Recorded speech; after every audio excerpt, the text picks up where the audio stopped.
Have you ever given your heart to a friend, certain they would protect it, only to discover they were quietly taking from you all along? In a quiet, sunlit corner of a little village where ivy curled lazily over wooden fences and the air was sweet with the scent of baking bread, two unlikely friends lived side by side, a cat and a mouse. Now, this wasn't just any cat. His fur was as smooth as silk, his golden eyes glimmered with charm, and his voice, his voice was as warm and easy as a summer afternoon. And the mouse?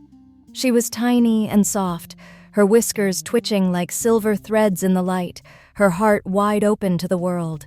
She believed in kindness, she believed in friendship, and she believed, without a doubt, that the cat was as good as he seemed.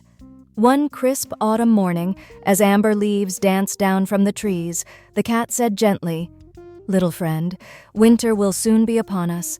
The winds will bite, the snow will cover the ground, and food will be scarce. If we do not prepare now, we might go hungry." The mouse's ears perked.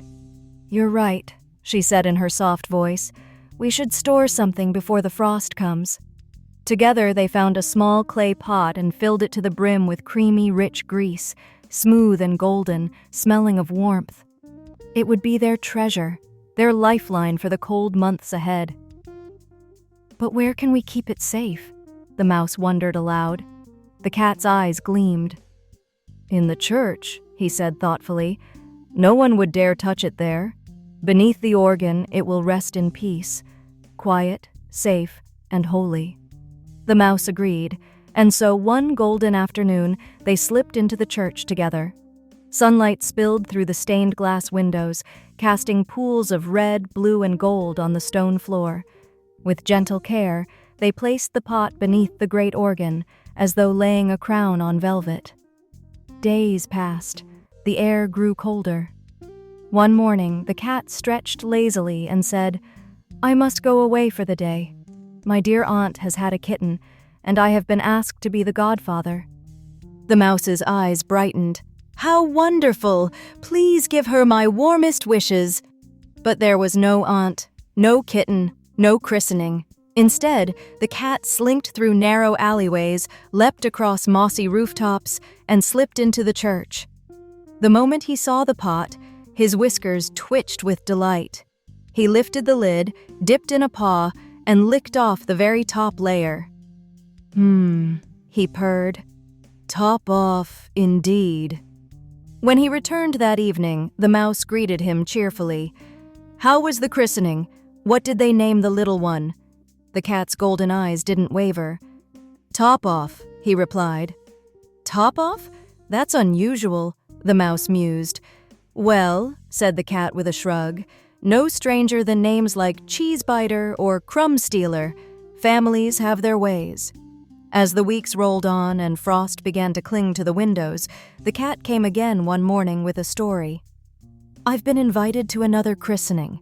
This kitten has a perfect white ring around its neck. Such markings are rare. I must attend." The mouse, trusting as always, wished him well. But again the cat went straight to the church, lifted the lid, and this time ate the grease halfway down.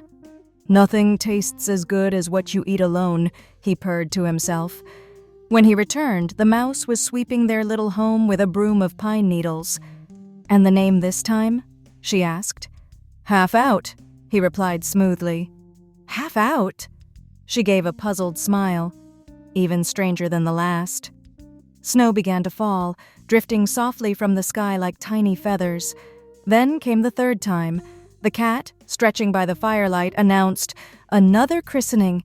This kitten is black as midnight, with the tiniest white claws." A rarity indeed. "I must go." The mouse tilted her head. 3 christenings in one season? That's unusual." But she said no more. At the church, the cat licked the pot clean, not a trace left, and chuckled to himself. "All Out. That's its name." Fitting, don't you think? That evening, when the mouse asked, the cat gave the answer without a flicker of guilt. "All out." The mouse's whiskers quivered. "Top off, half out, all out." But she said nothing. Winter came in full force. Snow piled high against doors, the wind howled like a wild animal, and food was scarce. One icy morning, the mouse shivered in her nest and said, "It's time. Let's fetch our pot from the church. It will save us now." The cat smiled faintly. "Yes, let's." Through the snow they trudged, their tiny footprints trailing behind them. Frost sparkled on bare branches, and the air was sharp enough to sting. The mouse's heart lifted at the thought of warm, creamy grease waiting for them, but when they reached the church, her joy fell away. The pot was there, empty. Her tiny paws trembled. "It's gone. All of it." The cat turned his head, pretending to inspect the shadows.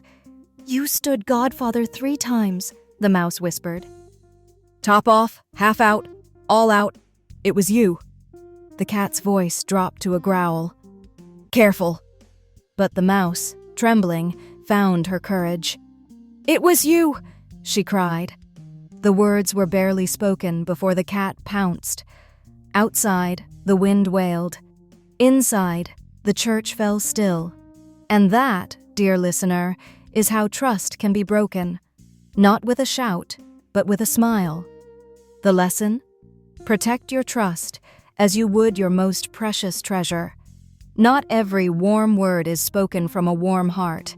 And sometimes, listening to the little voice inside you can save more than just your food. It can save you. Like, comment, and subscribe for more magical tales. And tell me in the comments, if you had something precious to guard, who would you trust? I'll be reading your answers, and maybe your wisdom will be the next story I share.